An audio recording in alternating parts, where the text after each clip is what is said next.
Today we are in North Conway at Mullen Building's Black Diamond project. Previously we were at Cape Cod Panel where they were fabricating all the wall panels for this project. Yeah, it was the last time we were together. It was the last time we were together. And behind us, those wall panels have now been stood up and the windows are installed and the doors are going in. And today we're here to talk about pivot doors. Tyler, what is a pivot door? A pivot door is going to be different than a traditional door where it's not hanging off of hinges, right? There's a pivot box mechanism that's going to support the door. You're going to be able to have a much larger door. The best way for me to describe it in layman's terms would it's going to be more of like a commercial door operation than a traditional entry door. So one of them is installed, so let's take a walk over there. Doug was looking for a more contemporary option for the door. The nice part is, you said big, but there's also a lot of glass on this door. They told us that they can make these doors as wide as 9 feet and as tall as 16 feet. That's a big door. And that's one piece of glass too. Yeah. So in this case, you know, a little bit smaller than that, but you're still getting this really large piece of glass as you walk in to the entry here, which accomplishes that more contemporary look. But one of the things I like about pivot doors is the operation of it. Yeah. And like especially for the size of the door, right? Yeah, Where you think you're going to have a traditional door hung on hinges this size, it's going to be heavy. It's going to be on traditional hinges.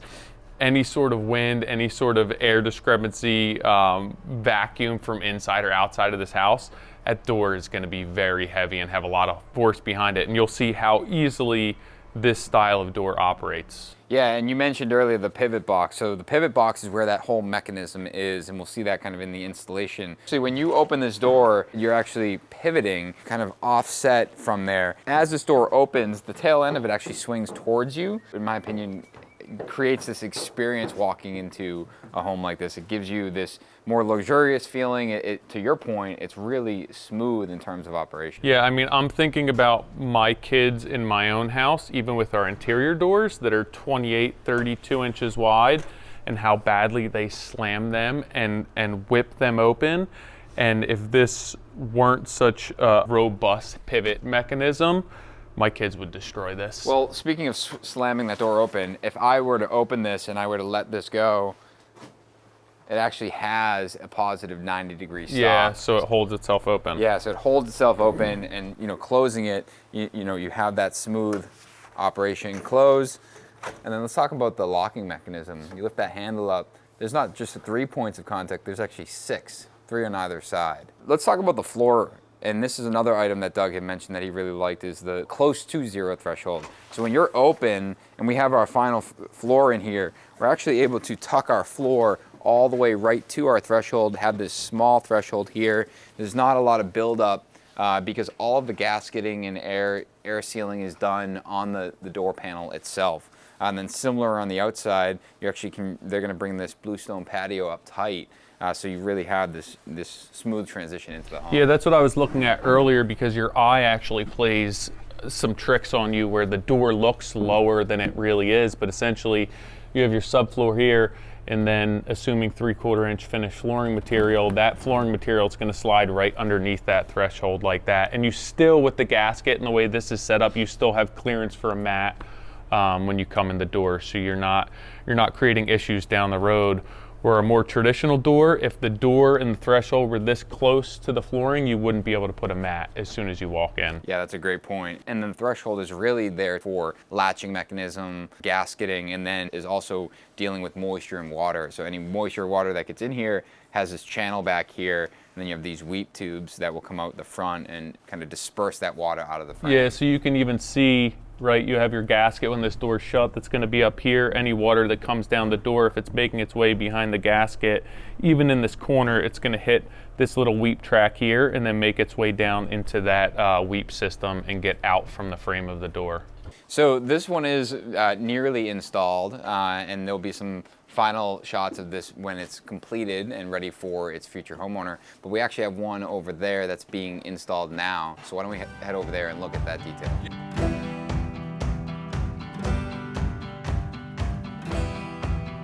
They've already set the pivot box, and they're actually going to be bringing in the panel right now.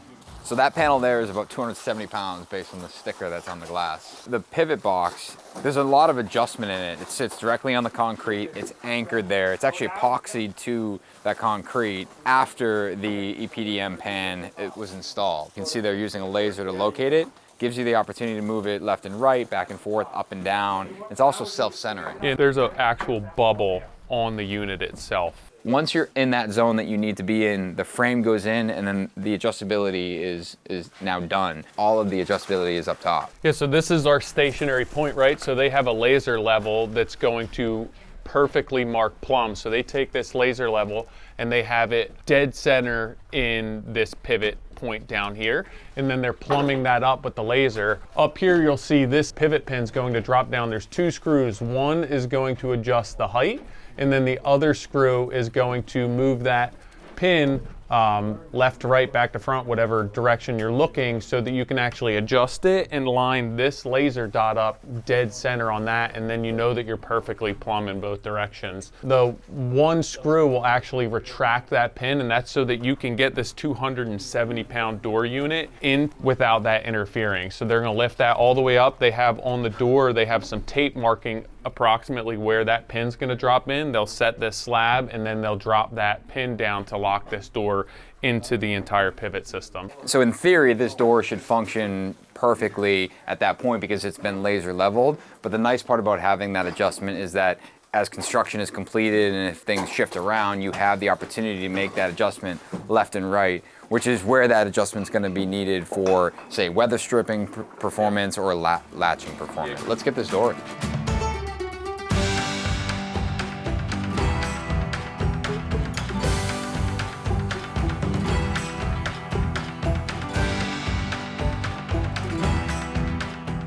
The way I look at this and watching them install this, it reaffirms how important it is with this door, just as any door, that you have to focus on getting that sill perfect, and then the rest of the assembly and installation is going to be a lot easier. Traditionally, you're going to install a door frame and you're going to put shims in there. So the way that they're going to install this frame is they have Jamb jack screws. This threaded jack that's actually going to be serving as a shim.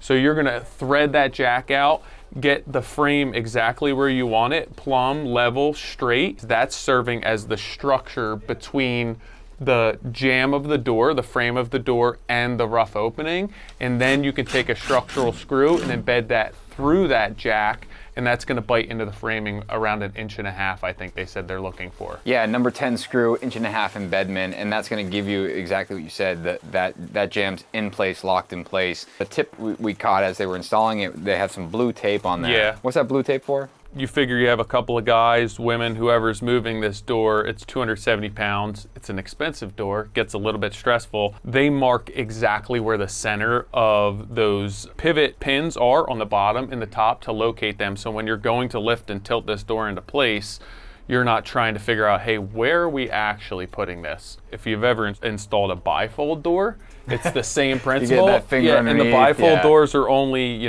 10 pounds. Right. Multiply that times a lot of money and a lot of weight, you want to know exactly where those pins are to locate them. Oftentimes we'd immediately defer to using our finger to locate that and then trying to line that up with the pin and having it drop in, and at 270 pounds, you're biting some skin off.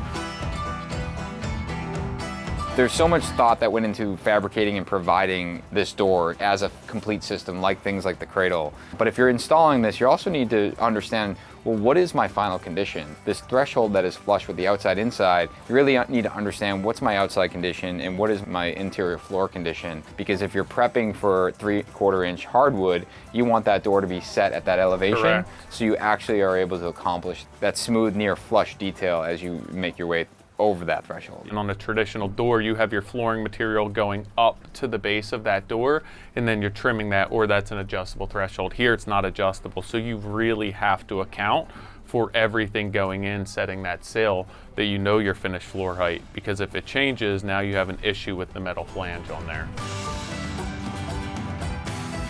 So that's a wrap here in North Conway. Doug Mullen's project is coming along great. He's actually got 4 more buildings to build on this site. You can see that pivot doors are in, windows are in. They're working on the interiors of this home.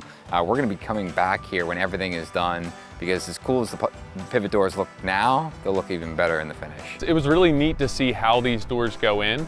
The Andersen door system, it was really neat. I'm glad that we got to see the install in person. I like the system, I like the way it looks, and it really does create that wow factor that Doug was going for. These will be for sale. That first buyer that's walking in, having that experience is gonna be just an elevated experience, and that's all part of what we're doing here, so. Yeah, absolutely. I mean, I think every door that I've been in a residential home has been a standard traditional door.